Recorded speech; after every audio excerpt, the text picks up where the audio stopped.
My name is Vivian, and I'm 73 years old. For most of my life, I believed that family was everything, that blood ran thicker than water, that no matter what happened, your children would always love you back. I was wrong about so many things, but I was especially wrong about my son Jasper. This story begins on what should have been the happiest day of his life, his wedding day, but it ended up being the day that destroyed everything I thought I knew about the boy I raised, the man I sacrificed everything for, and the family I thought we were. It was a beautiful Saturday morning in June, the kind of day that makes you believe in new beginnings. I had been up since 5 in the morning, pressing my navy blue dress, the one I'd bought specially for this occasion. It wasn't expensive, mind you. At my age, living on Social Security isn't really an option. But it was elegant, and I felt proud wearing it. I remember standing in front of my bedroom mirror, putting on the pearl necklace my late husband Charles had given me for our 25th anniversary. Those pearls were one of the few valuable things I owned, and I wanted to look special for Jasper's wedding. After all, this was my only child getting married. The child I'd raised alone after Charles died, when Jasper was just 12 years old. The wedding was being held at the Grandview Country Club, a place so fancy I felt nervous just walking through the parking lot. Jasper had done well for himself. He was a successful attorney now, living in a house that cost more than I'd made in my entire working life.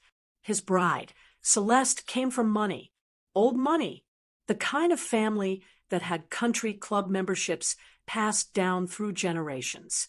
I should have known I didn't belong there.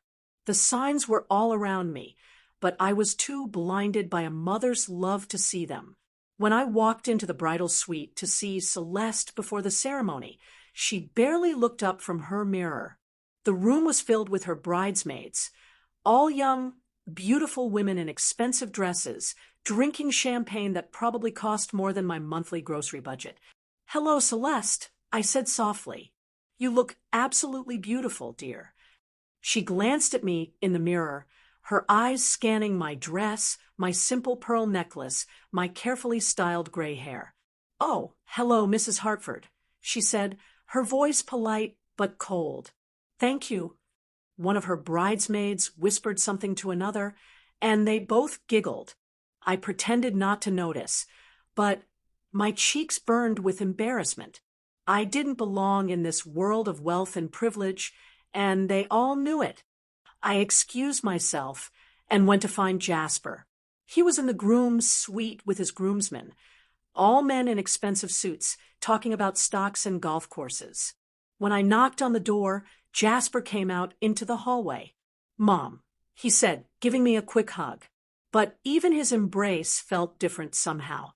Distant, like he was hugging me out of obligation rather than love. "You look so handsome, sweetheart," I told him, straightening his tie like I used to when he was little. "I'm so proud of you." He stepped back, gently moving my hands away from his tie. "Thanks, Mom. Listen, I need to talk to you about something." My heart fluttered with nervousness. "What is it, honey?" "It's about the seating arrangements. Celeste's family has some very important guests coming today. Business associates, family friends. We had to make some adjustments to accommodate everyone." I waited for him to continue, a sinking feeling growing in my stomach. "You're not going to be sitting in the front row," he said, not meeting my eyes. "We've put you in the third row with some of our other relatives." Other relatives? Like I wasn't his mother, like I wasn't the woman who had worked 2 jobs to put him through college, who had sold my wedding ring to help pay for his law school textbooks, who had been there for every scraped knee, every heartbreak, every triumph in his life. "I see," I managed to say, my voice barely above a whisper. "It's nothing personal, Mom. It's just, well, appearances matter today. This wedding is important for my career, for Celeste's family connections. You understand, right?" I nodded, even though I didn't understand at all. How could appearances be more important than the woman who gave you life? The ceremony was beautiful, I'll give them that. Celeste looked like a princess in her $1,000 dress, walking down an aisle scattered with white rose petals that probably cost more than my monthly rent. Jasper stood at the altar looking proud and handsome, every inch the successful young lawyer. From my seat in the third row, behind Celeste's great aunts and distant cousins, I watched my son get married.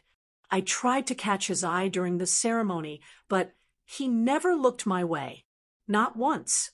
When they said their vows, speaking of love and devotion and promises to always put each other first, I felt tears sliding down my cheeks. Not tears of joy, but tears of loss. I was losing my son to this world I could never be part of. The reception was held in the country club's grand ballroom. Crystal chandeliers hung from the ceiling, and each table was decorated with elaborate flower arrangements that probably cost more than most people's mortgage payments. I found my assigned table 12, near the back of the room with people I'd never met before. "You must be Jasper's mother," said the woman sitting next to me. She was about my age, wearing a simple dress not unlike mine. "I'm Ruth, Celeste's great-aunt from Phoenix. I barely know anyone here, either. At least I wasn't completely alone, Ruth, and I made small talk throughout the dinner, watching as the wedding party laughed and celebrated at the head table. Jasper looked so happy, so at home in this world of privilege. Had I done too good a job raising him to want more than what I could provide? After dinner, there were speeches. Celeste's father spoke about family legacy and tradition. The best man told funny stories about college adventures I'd never heard before. When it came time for the groom's speech, Jasper stood up with his champagne glass raised. "Thank you all for being here tonight," he began, his voice carrying easily across the room. "Celeste and I are so grateful to be surrounded by the people who matter most to us." He thanked Celeste's parents for welcoming him into their family. He thanked his groomsmen for their friendship. He thanked the bridesmaids for taking such good care of his bride. He thanked what seemed like half the room. He never mentioned me. Not once. I sat there, my hands folded in my lap, trying to keep my composure, as my son thanked everyone except the woman who had raised him alone, who had sacrificed everything for his success. It was like I didn't exist, but the real humiliation was yet to come. About an hour later, as I was sitting at my table watching the younger guests dance, I noticed a commotion near the gift table. Celeste was standing there with her maid of honor, both of them looking distressed. Then I saw Jasper approaching them, his face serious. They were talking in hushed tones, but I could see the concern on their faces. Other guests were starting to notice too, heads turning toward the disturbance. Then Jasper started walking directly toward my table, his expression dark. My heart began to race. Something was wrong, but I couldn't imagine what. "Mom," he said when he reached me, his voice loud enough for nearby tables to hear. "I need to talk to you." Now, the way he said it, the tone in his voice, made every conversation around us stop. People were staring now, sensing drama unfolding. "What's wrong, sweetheart?" I asked, standing up from my chair. "Celeste's grandmother's diamond bracelet is missing," he said, his eyes hard and cold. "It was on the gift table, and now it's gone." I felt confused. "That's terrible. Have you checked with the catering staff? Maybe someone moved it for safekeeping." "We've checked everywhere," he said. "The only people who had access to that area were family members and close friends." The implication hit me like a physical blow. "Jasper, surely you don't think that I don't want to think about it, Mom. But several people saw you near the gift table earlier. And let's be honest, you've been struggling financially. You've made comments about money, about how expensive everything is today." The room had gone completely quiet now. Everyone was watching this horrible scene unfold. My face burned with shame and shock. "How dare you?" I whispered, my voice shaking. "How dare you accuse me of stealing at your own wedding? I'm not accusing you, he said, but his eyes told a different story. I'm just asking if you might have seen something, or if maybe you picked it up by mistake. By mistake, like I was some senile old woman who didn't know the difference between right and wrong. Search my purse, I said, my voice getting stronger with anger. Search it right now, in front of everyone. I handed him my small evening bag, the one I'd bought at a discount store specifically for this occasion. He opened it and looked through it while dozens of guests watched. Of course, there was nothing there except my usual items: tissues, lipstick, my reading glasses, and a few dollar bills. It's not here, he said, handing my purse back. Of course it's not there, I said, my voice rising, because I didn't take it. I can't believe you would think, even for a second, that I would steal from your wife's family. But I could see in his eyes that he wasn't convinced. The doubt was there, poisoning everything between us. Maybe you put it somewhere else, Celeste said, appearing beside him. Her voice was sweet, but there was steel underneath. Maybe in your car or your coat pocket. People do strange things when they're under stress. Under stress, like being poor, was a mental illness that made you steal jewelry. I want you to leave, Jasper said quietly. This is supposed to be the happiest day of my new wife's life, and I won't have it ruined by this drama. The words hit me harder than any physical blow could have. You're asking me to leave your wedding? I'm not asking, Mom. I'm telling you, get out. You're not family anymore. The room was so quiet you could hear the chandeliers tinkling in the air conditioning. Dozens of people, all dressed in their finest clothes, all watching as my son disowned me in the most public, humiliating way possible. I looked into his eyes, searching for any trace of the little boy I'd raised, the child who used to climb into my bed during thunderstorms, who used to tell me I was the best mommy in the whole world. But all I saw was a stranger, a cold, cruel stranger who cared more about appearances than the woman who had given him life. Fine, I said, my voice surprisingly steady. I'll leave. But when you realize what you've done, when you understand the mistake you've made, don't come looking for me. I walked out of that ballroom with my head held high, even though inside I was dying. Every step felt like walking through quicksand, but I refused to let them see me break down. Not there, not in front of all those people who had just witnessed my son choose his new family over the woman who had raised him. The drive home was a blur of tears and heartbreak. I kept replaying the scene over and over, trying to understand how my relationship with my son had come to this. How had I raised a man who could treat his own mother with such cruelty and disrespect? When I got home, I sat in my small living room, still wearing my special dress, still wearing Charles's pearls, and I cried harder than I had since the day my husband died. At least when Charles passed away, I still had Jasper. Now I had no one. For 3 days, I waited for the phone to ring. I waited for Jasper to call and apologize, to tell me they'd found the bracelet and realized their terrible mistake. But the phone never rang. On the 4th day, I decided I couldn't live with this cloud hanging over me. I had to know what had really happened to that bracelet. So I did something I never thought I'd do. I hired a private investigator. His name was Detective Morrison, a retired police officer who specialized in cases like this. He was expensive, more than I could really afford, but I had to clear my name. I had to know the truth. Mrs. Hartford, he said when I met with him in his small office, I've seen cases like this before. Family disputes over missing valuables. Usually, the truth comes out eventually. I just need to know what really happened. I told him, my son thinks I'm a thief. My relationship with him is destroyed unless I can prove my innocence. Detective Morrison was thorough. He interviewed catering staff, reviewed the country club's security footage, and even spoke discreetly with some of the wedding guests. What he discovered changed everything. 2 weeks after the wedding, he called me with news. "Mrs. Hartford, I need you to sit down," he said. "What I'm about to tell you is going to be difficult to hear." My hands were shaking as I gripped the phone. "Did you find the bracelet?" In a manner of speaking, yes. The bracelet was never stolen, Mrs. Hartford. It was never missing at all. I felt the world tilt around me.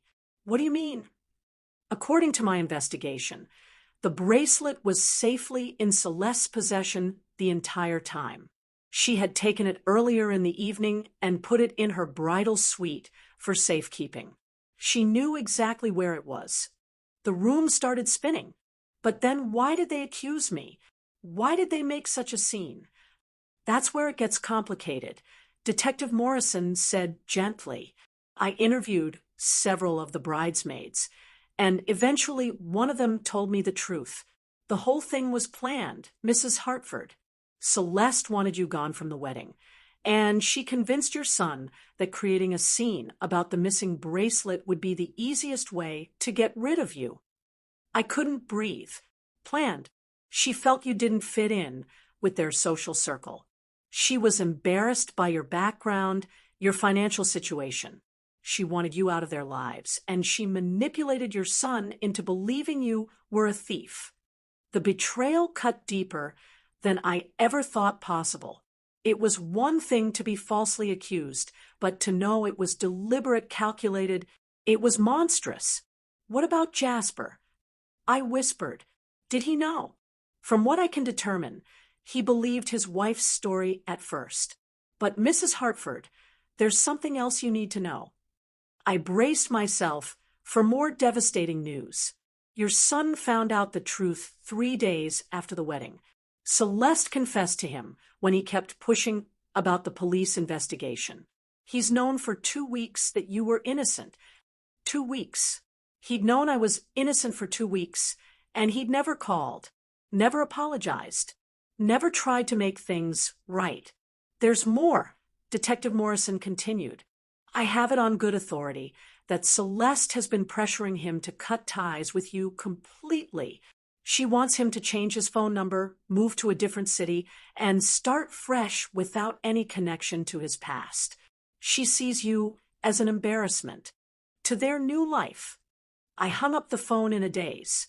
Everything I thought I knew about my son, about the kind of man I'd raised, was crumbling around me. How could he know I was innocent and still not reach out? How could he let his wife manipulate him into abandoning his own mother? That night, I made a decision that would change everything. I wasn't going to let them destroy my life without consequences. If Jasper wanted to choose his manipulative wife over his mother, if he could stand by and watch me be humiliated and falsely accused, then he needed to learn that actions have consequences. I spent the next 2 months planning. I used every connection I had, every favor I was owed, every resource at my disposal. You see, what Jasper and Celeste didn't know was that before I retired, I had worked for 30 years as a legal secretary. I knew lawyers, judges, and court clerks. I understood the legal system better than most people. I also knew something about Celeste that even Jasper didn't know. Something I discovered years ago but had kept to myself because I thought it wasn't my place to interfere in my son's relationship. Celeste had been married before. Not just engaged, but married. She'd had the marriage annulled after 6 months, but the paperwork was sloppy. Technically, legally, she was still married to her first husband when she married my son. Her marriage to Jasper was invalid, null and void, which meant that all the legal documents they'd signed as a married couple, their joint bank accounts, their mortgage, their investments, were fraudulent. But that wasn't even the most devastating part of what I'd learned. Through my investigation, I discovered that Celeste had been systematically stealing from her own family's charity foundation.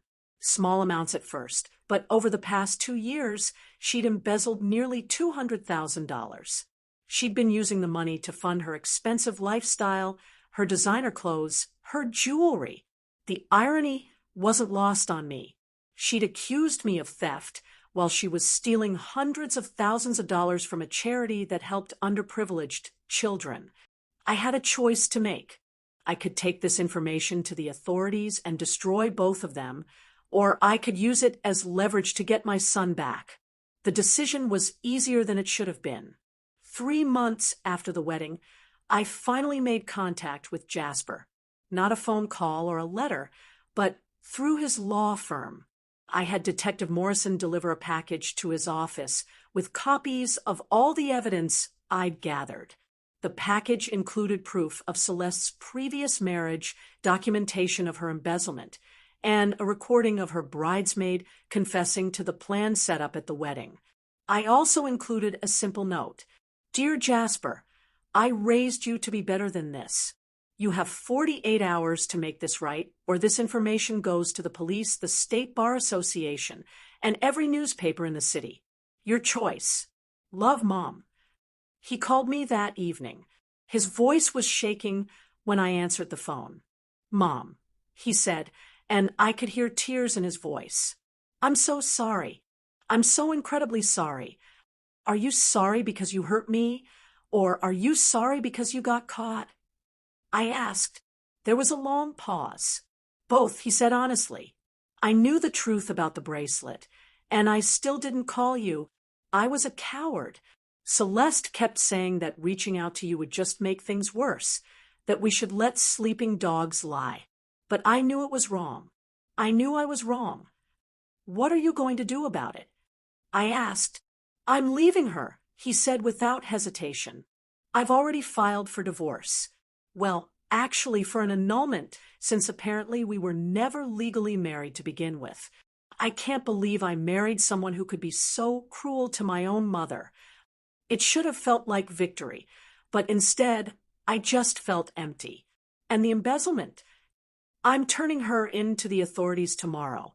What she did to that charity, to those children, it's unforgivable. I may be a coward, but I'm not a criminal. We talked for 2 hours that night. He told me everything, how Celeste had slowly poisoned him against me over the months leading up to the wedding, how she'd made him feel ashamed of his humble background, how she'd convinced him that I was holding him back from his true potential.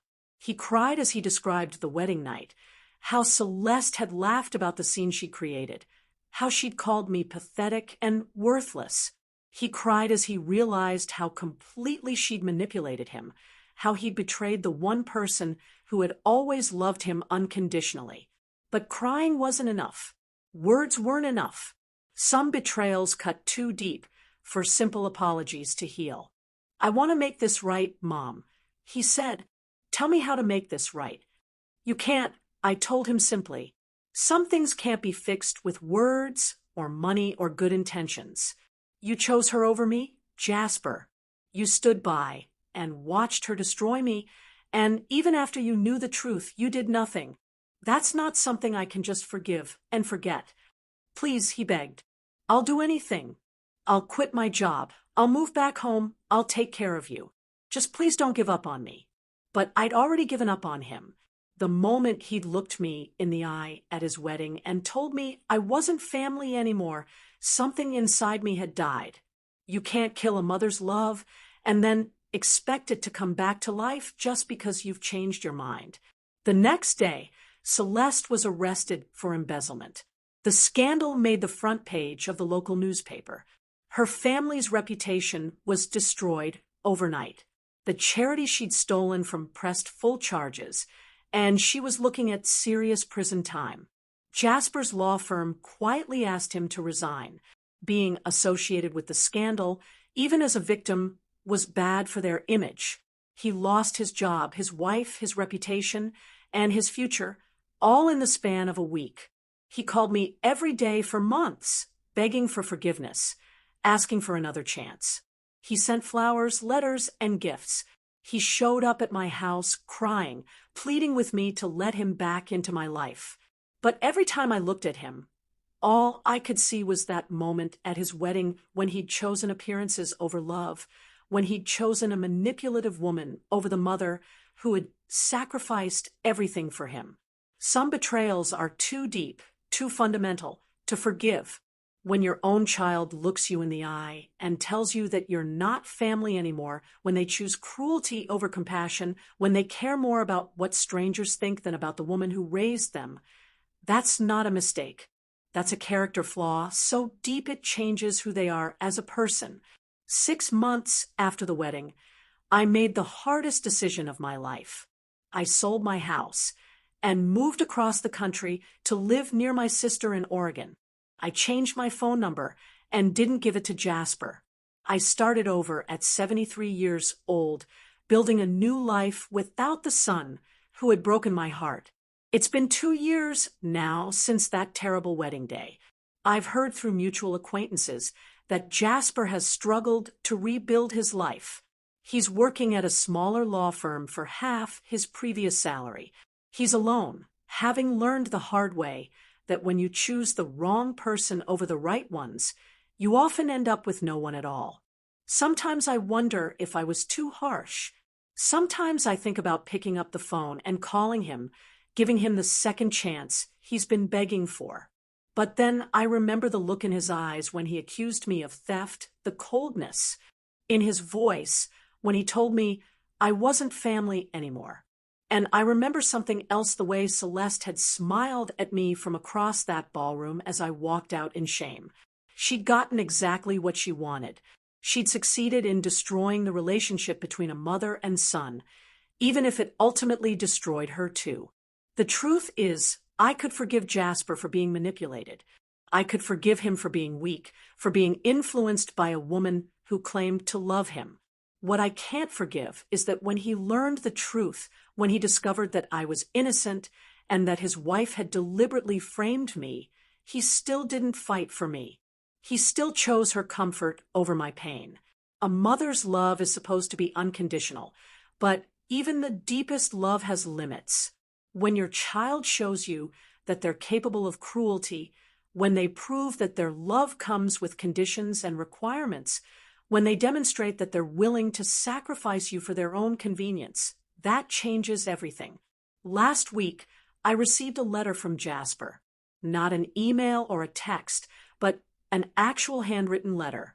In it, he told me that Celeste had been sentenced to 3 years in prison for the embezzlement. He told me that he'd been going to therapy, trying to understand how he'd become the kind of man who could treat his mother so poorly. He said he'd learned that Celeste had been systematically isolating him from everyone who cared about him, not just me. She'd drive wedges between him and his childhood friends, his colleagues, anyone who might have reminded him of who he used to be before he met her. He said he understood now that he'd been in an emotionally abusive relationship, that Celeste had manipulated and controlled him in ways he was only beginning to recognize. He said he took full responsibility for his actions, but he wanted me to understand the context of how he'd gotten to that point. At the end of the letter, he made one simple request. He asked if I would be willing to meet him for coffee, just once to talk. He said he wasn't asking for forgiveness or expecting a reconciliation. He just wanted the chance to look me in the eye and tell me how sorry he was to say the things he should have said 2 years ago. I've been carrying that letter around for a week now, reading it over and over, trying to decide what to do. Part of me wants to see him, wants to hear what he has to say. Part of me still loves the little boy he used to be, the child who needed his mother more than anything in the world. But part of me knows that some doors, once closed, can never be opened again. Some relationships, once broken, can never be repaired. Some betrayals cut so deep that they change the fundamental nature of love itself. I don't know what I'm going to do about that letter. I don't know if I'm ready to face the son who destroyed my heart, even if he's genuinely sorry, even if he's changed. What I do know is this: family isn't just about blood. It's about loyalty, respect, and unconditional love. It's about standing by the people who have stood by you, about choosing love over convenience, about protecting the people who are most vulnerable. My son failed that test in the most spectacular way possible. He chose a woman who had been in his life for 2 years over the mother who had been in his life for 35 years. He chose appearances over authenticity, status over substance, cruelty over compassion. And now he wants me to believe that it was all just a mistake, a temporary lapse in judgment caused by manipulation and abuse. Maybe that's true. Maybe he really was a victim in his own way. But here's what he doesn't understand. Even if he was manipulated, even if he was abused, even if he was brainwashed, he still made choices. He still looked me in the eye and accused me of theft. He still told me I wasn't family anymore. He still chose his wife's comfort over his mother's dignity. Those choices revealed something about his character that can't be explained away by manipulation or abuse. They revealed that when push came to shove, when he had to choose between doing the right thing and doing the easy thing, he chose easy. Every time. That's not the kind of person I raised. That's not the kind of man I want in my life, even if he is my son. So as I sit here in my small apartment in Oregon, looking out at the mountains and thinking about that letter, I have to make a decision. Do I give him another chance? Do I risk having my heart broken again by someone who has already proven he's capable of devastating cruelty? Or do I protect myself, protect the peace I've found in this new life, and let sleeping dogs lie? I wish I had an easy answer. I wish there was a clear right and wrong in this situation. But life isn't that simple, especially when it comes to family, love, and forgiveness. What I know is that trust, once broken, is almost impossible to rebuild. Love, once betrayed, never quite feels the same. And relationships, once poisoned by cruelty and manipulation, rarely recover their original sweetness. My son wants forgiveness, but forgiveness isn't something you can demand or earn through therapy and good intentions.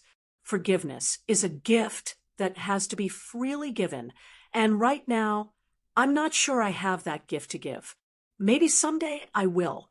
Maybe someday I'll be ready to sit across from him in a coffee shop and hear his apologies and explanations.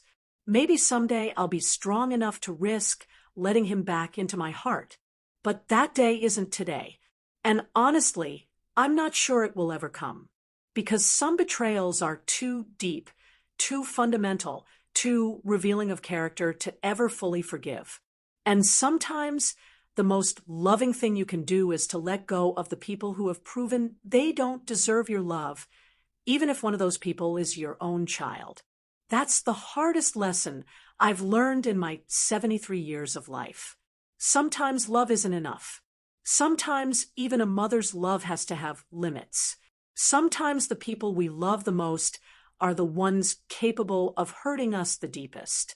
And sometimes walking away is the only way to save yourself from drowning in someone else's selfishness and cruelty. I don't know what tomorrow will bring. I don't know if I'll ever see my son again, or if I'll spend the rest of my life wondering what might have been. What I do know is that I survived the worst betrayal of my life, and I'm still standing. I'm still here, still breathing, still finding moments of joy and peace in my new life. I have my sister, my neighbors, my small circle of friends who treat me with the respect and kindness that my own son couldn't manage. And maybe that's enough. Maybe that has to be enough. Because at the end of the day, we can't control how other people treat us, even our own children. We can only control how we respond, how we protect ourselves, and how we choose to move forward. I choose to move forward without the son who told me I wasn't family anymore. Because family isn't about blood or obligation or second chances after devastating betrayals. Real family is about people who see you, value you, and stand by you no matter what. People who would never dream of humiliating you in public or accusing you of crimes you didn't commit. People who choose you over their own convenience, over appearances, over the approval of others.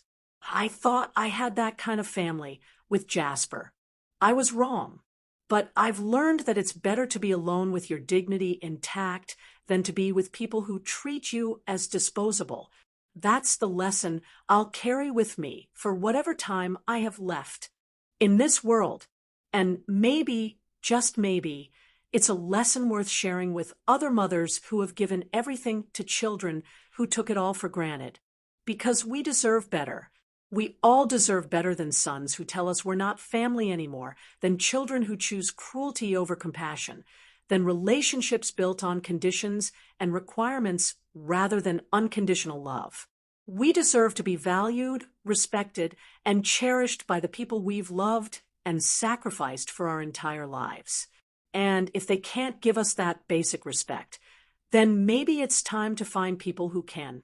That's where my story ends, at least for now, with an old woman who learned the hard way that sometimes the greatest act of self-love is walking away from the people who refuse to love you back the way you deserve to be loved. Please support us by liking, sharing, and subscribing to our channel. Don't forget to tell us where you are watching from in the comments section.